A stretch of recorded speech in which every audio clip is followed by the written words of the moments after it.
Hello दोस्तों, आप सभी का हमारे YouTube channel V2 study point में स्वागत है। आशा करता हूँ आप सभी स्वस्थ होंगे और अच्छे होंगे। जैसे कि दोस्तों, हमने अपने पिछले वीडियो में आपको ये बताया था कि हमारा भारत सांस्कृतिक रूप से कैसे महान है। तो दोस्तों, आज मैं एक नए टॉपिक के साथ आया हूँ जिसमें मैं आप लोगों को बताऊँगा कि हमारा भारत वैदिक रूप से कैसे महान है। जैसे कि दोस्तों, आपको पता होगा, भारत की बात हो और वेदों की ना हो, ऐसा हो नहीं सकता, क्योंकि भारत वेद से ही बना है। आओ दोस्तों, आज का टॉपिक हम शुरू करते हैं। वेद दुनिया के प्रथम धर्म ग्रंथ हैं। इसी के आधार पर दुनिया के अन्य मजहबों की उत्पत्ति हुई, जिन्होंने वेदों के ज्ञान को अपने अपने तरीके से भिन्न भिन्न भाषा में प्रचारित किया।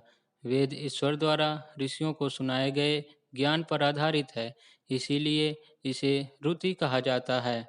सामान्य भाषा में वेद का अर्थ ज्ञान होता है। वेद पुरातन ज्ञान विज्ञान का था भंडार है। इसमें मानव की हर समस्या का समाधान है।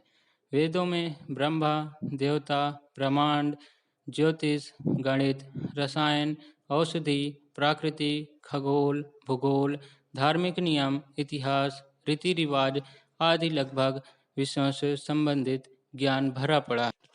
शतपथ ब्राह्मण के श्लोक के अनुसार अग्नि, वायु, आदित्य और अंगिरा ने तपस्या की और ऋग्वेद, यजुर्वेद, सामवेद और अर्थवेद को प्राप्त किया। प्रथम तीन वेदों को अग्नि, वायु, सूर्य से जोड़ा जाता है और संभवतः अर्थवेद को अंगिरा से उत्पन्न माना जाता है। एक ग्रंथ के अनुसार ब्रह्मा जी के चारों मुख से वेदों की उत्पत्ति हुई। वेद सबसे प्राचीनतम पुस्तक है, इसीलिए किसी व्यक्ति या स्थान का नाम वेदों पर से रखा जाना स्वाभाविक है। जैसे आज भी रामायण, महाभारत इत्यादि में आए शब्दों से मनुष्यों और स्थान आदि का नामकरण किया जाता है। वेद मानव सभ्यता के लगभग सबसे पुराने लिखित दस्तावेज हैं। वेदों की 28,000 पांडुलिपियाँ भारत के Pune Bhandarkar oriental research institute में रखी हुई है। इनमें से ऋग्वेद की 30 पांडुलिपियाँ बहुत ही महत्वपूर्ण हैं, जिन्हें यूनेस्को ने विरासत की सूची में शामिल किया है। यूनेस्को ने ऋग्वेद की 1800 से 1500 ईसा पूर्व की 30 पांडुलिपियों को सांस्कृतिक धरोहर की सूची में शामिल किया है। उल्लेखनीय है कि यूनेस्को की 158 सूची में भारत की पांडुलिपियों की सूची 38 है। तो दोस्तों, आज का टॉपिक मैं यहीं समाप्त करता हूँ, लेकिन उसके पहले मेरे दो प्रश्न हैं।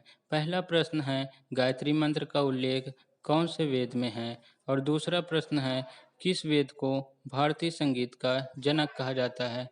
धन्यवाद दोस्तों। हमारे साथ जुड़े रहने के लिए हमारे चैनल को लाइक, शेयर, सब्सक्राइब कीजिए और दोस्तों, हमें कमेंट सेक्शन में बताइए कि हमारी वीडियो आपको कैसी लग रही हैं। धन्यवाद दोस्तों।